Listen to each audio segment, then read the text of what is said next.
देखिए ये कुछ सेक्शन है, एक सेक्शन है वहाँ अभी जो नहीं चाहती हिंदू और मुसलमानों को मुसलमान एक साथ रहे। और पाकिस्तान तो हमेशा ये कोशिश करेगा, क्योंकि वो पिछले 32 साल से ये जंग लड़ रहा है, हार चुका है। अब लास्ट में ये ऐसा करते हैं। वहाँ जो कश्मीर के लोग जो है बहुत अच्छे हैं, प्यारे लोग हैं। कोई सेक्शन है जो ये करता है, लेकिन उनको मेरी ये गुजारिश है पंडित बरादरी से कि वो वहाँ रहे।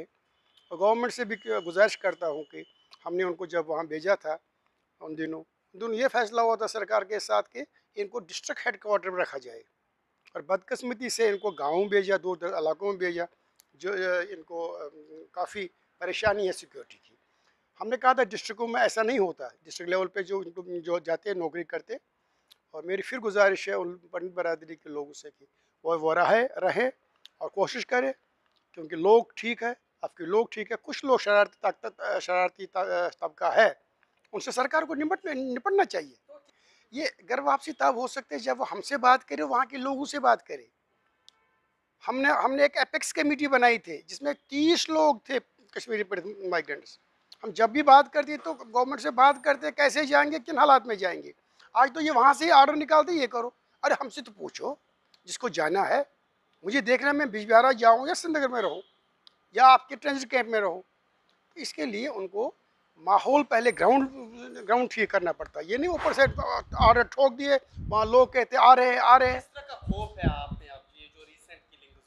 ये तो खौफ की बात ही है। वहाँ के मुसलमान लोग तो इस तरस रहे हैं, यह हुआ क्या? क्योंकि वहाँ के लोग भी चाहते हैं तरक्की, ऐश अशरत, घूमना फिरना, शादियाँ। और ये जो सेक्शन ये जो करने वाले हैं, इनको इन पे लगाम लगानी चाहिए सरकार को।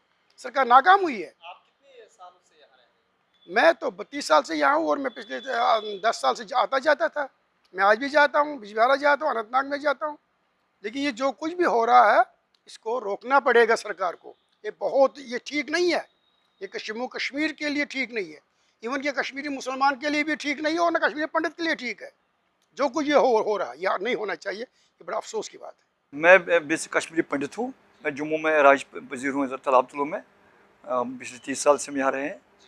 तो मैं ये आपको बताना चाहता हूँ कि 14 साल का वनवास जो हमारे रामचंद्र ने गुजारा, उससे ज़्यादा हमें हो गया। लेकिन हम अपनी ही स्टेट में जलाए वतन की ज़िंदगी गुजार कर रहे हैं। तो मुझे लग रहा है कि ये जो बीजेपी की पॉलिसी है, तो इन्होंने बिल्कुल बहुत हमारे कश्मीरी पंडित जो है इनके लिए बिल्कुल कुछ नहीं किया। मैं खासकर ये बोलता हूँ यूपी गवर्नमेंट में हमारा कुछ फ़ायदा हुआ था यहाँ पे अपनी यहाँ स्टेट गवर्नमेंट में। लेकिन उसके बाद हमारा ये लग रहा है कि हमें यतीम की तरफ छोड़ दिया। हम हमारे कुछ जो प्रॉब्लम्स हमारे हैं उनमें वो फेल हो गए। और बेसिकली ये हमें टूल्स बनाना चाहते हैं ये जो सरकार है, कि इनको उठाओ जी वहाँ ले जाओ या वहाँ पर ये करो। बेसिकली सिक्योरिटी सबसे पहली चीज़ है सिक्योरिटी। हम उस समय क्यों भागे? अपनी सिक्योरिटी की वजह से। आज क्यों भाग रहे आज तो हालात ऐसी हो गई। ये उस समय एक पैकेज मनमोहन सिंह ने दिया था, उसमें ये नहीं कश्मीर, वहाँ पर बहुत सारे फिरके हैं। हैं? ये लेकिन क्यों ये हालात? तो कह सकते हैं कि प्रॉक्सी वार है। प्रॉक्सी वार में उसमें मुसलमान भी आ सकता है, हिंदू भी आ सकता है, सिख भी आ सकता है। लेकिन बेसिकली इशू तो है। अगर इशू ना होता, वहाँ पर 8-9 लाख फौज नहीं होती और हम कश्मीरी पंडित एक फिरका वहाँ से 32 साल से अपने घर से बेघर नहीं होते। तो ये स्टार्ट जो पहले मैंने स्टार्ट किया था, उसमें हमें फारूक साहब ने हमें 6 बसें दे दी थी। मैंने ये कश्मीर पंडित पहले लिया था, लेकिन उसके बाद मुझे सबोटाज करने की कोशिश की। हमारे कश्मीरी पंडित को वहाँ चाहे जो एजेंसीज़ है वो हमें बसाना नहीं चाहते हैं। ये कह नहीं सकते, क्योंकि यही कश्मीरी पंडितों का जो जाने का कोई समय वक्त आता है, तो उसी समय इसमें सबोटाज हो जाता है। तो हमारे जो कश्मीरियत है, Kashmir is a place of ये सोफी संतू शेखुलाल रिश। हम चाहते हैं अपने भाइयों के साथ रहे, वहीं पर रहे अपने भाइयों के साथ। एक कश्मीर का जो कल्चर है ये हिंदुस्तान में कहीं नहीं मिल सकता, जो हमें कश्मीर में मिल सकता है।